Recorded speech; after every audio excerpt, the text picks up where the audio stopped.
quay quay Ừ? quay đi nè. Quay á, đứng có sát sát vô, thằng má cắt là chặt tôi quay anh.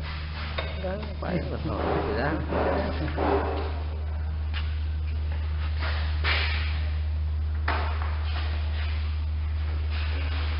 Được rồi, chạy được rồi. Rồi, chặt lấy túi về.